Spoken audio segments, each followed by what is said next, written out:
بسم اللہ الرحمن الرحیم۔ آج ہم بات کرتے ہیں رمضان المبارک کا۔ اگر آپ ہمارے چینل پر نیا ہے تو ہمارے چینل کو سبسکرائب کریں۔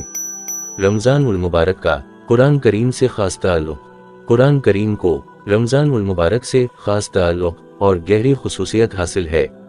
چنانچہ رمضان المبارک میں اس کا نازل ہونا، حضور اکرم کا رمضان المبارک میں تلاوت قرآن کا شغل نسبتاً زیادہ رکھنا، حضرت جبرائیل علیہ السلام کا رمضان المبارک میں نبی اکرم کو قرآن کریم کا دور کرانا، تراویح میں ختم قرآن کا مسنون ہونا، صحابہ کرام اور بزرگان دین کا رمضان میں تلاوت کا خاص اہتمام کرنا، یہ سب امور اس خصوصیت کو ظاہر کرتے ہیں۔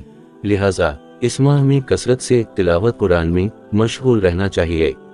تلاوت قرآن پاک کے ساتھ قرآن کریم کو علماء کرام کی صحبت میں رہ کر سمجھ کر پڑھنے کی کوشش کرنی چاہیے، خواہ روزانہ ایک ہی آیت کیوں نہ ہوتا کہ اللہ تعالیٰ کے احکام سے واقفیت کے بعد اس پر عمل کرنا اور اس کو دوسروں تک پہنچانا ہمارے لیے آسان ہو جائے۔ قرآن کریم کا امتیازی وصف یہ ہے کہ وہ انسانوں کی ہدایت کا ذریعہ ہے، لیکن اللہ تعالیٰ ہی کے بیان کے مطابق قرآن کریم سے ہر شخص کو ہدایت نہیں ملتی، بلکہ سورۃ البقرہ میں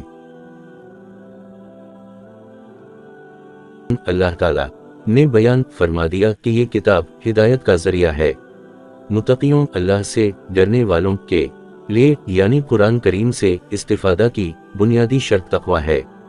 دوسری طرف اللہ تعالیٰ نے قرآن کریم میں روزوں کی فرضیت کا مقصد بتاتے ہوئے فرمایا، روزے ایسے ہیں جیسے تم سے پہلے لوگوں پر فرض کیے گئے تھے تاکہ تم پرہیزگار بن جاؤ، کر دائے گئے جس طرح تم سے پہلے لوگوں پر فرض کیے گئے تھے تاکہ تم متقی بن جاؤ۔